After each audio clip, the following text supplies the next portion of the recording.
అరకు చలి ఉత్సవాల నిర్వహణకు అధికార యంత్రాంగం విస్తృత ఏర్పాట్లు చేస్తోంది.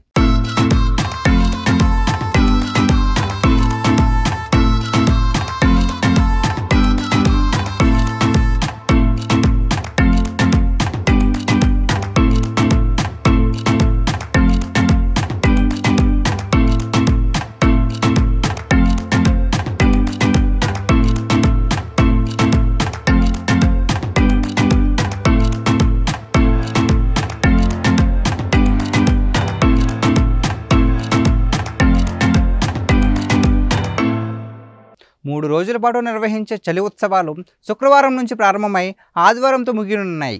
అయితే ఈ ఉత్సవాల్లో ప్రత్యేక ఆకర్షణగా హెలికాప్టర్ రైడ్ను ఏర్పాటు చేశారు. హెలికాప్టర్ రైడ్ కోసం పర్యాటకులకు 4,000 రూపాయల ప్రవేశ రుసుముగా నిర్ణయించారు. 3 రోజుల పాటు నిర్వహించే ఉత్సవాల్లో సాంస్కృతిక కార్యక్రమాలు, గిరిజన ఆచార వ్యవహారాలను పెద్ద ఎత్తున నిర్వహించనున్నారు. ఒడిశా, ఛత్తీస్గఢ్, మణిపూర్ తదితర రాష్ట్రాల్లో పరిధిలోని కళాకారులతో వేదిక వద్ద సాంస్కృతిక కార్యక్రమాలు నిర్వహించనున్నారని కలెక్టర్ దినేష్ కుమార్ తెలిపారు. ఉత్సవాల సందర్భంగా కలెక్టర్ ఆధ్వర్యంలో అధికార యంత్రాంగం అన్ని చర్యలు చేపడుతోంది.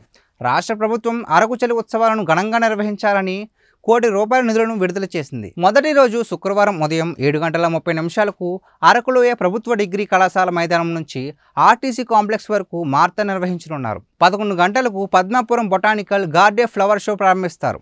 ట్రైబల్ మ్యూజియం ప్రాంగణంలో పెయింటింగ్ పోటీలు ఉంటాయి. మధ్యాహ్నం ప్రధాన వేదిక వద్ద 25 స్టాళ్లను ప్రారంభిస్తారు.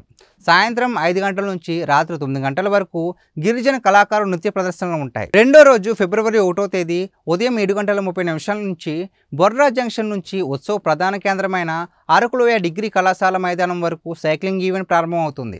సాయంత్రం 5 గంటల నుంచి ప్రధాన వేదికపై ఫ్యాషన్ షో, గిరిజన కళాకారులతో నృత్య, సాంస్కృతిక ప్రదర్శనలు ఉంటాయి. మూడో రోజు 2వ తేదీ ఉదయం 7:30 సుంకరమెట్ట కాఫీ తోటల నుంచి అరకు ట్రెక్ ప్రారంభమవుతుంది. అరకులో ముగ్గుల పోటీ సాయంత్రం 5 గంటల నుంచి ప్రధాన వేదికపై సాంస్కృతిక కార్యక్రమాలు ఉంటాయి. ఫోక్, వెస్టర్న్ డ్యాన్సులు లేజర్తో నిర్వహించనున్నారు. వీటితో పాటు 3 రోజులు అరకులోయ లోతేరు రోడ్డులో గల వజ్రాల కొండ ఎదురుగా ఉన్న ప్రాంతంలో helicopter ride, Madagada sunrise hills వద్ద టెండమ్ గ్లైడింగ్, పారాగ్లైడింగ్, పద్మాపురం గార్డెన్లో హాట్ ఎయిర్ బెలూన్ సందర్శకులకు అందుబాటులో ఉంటాయి.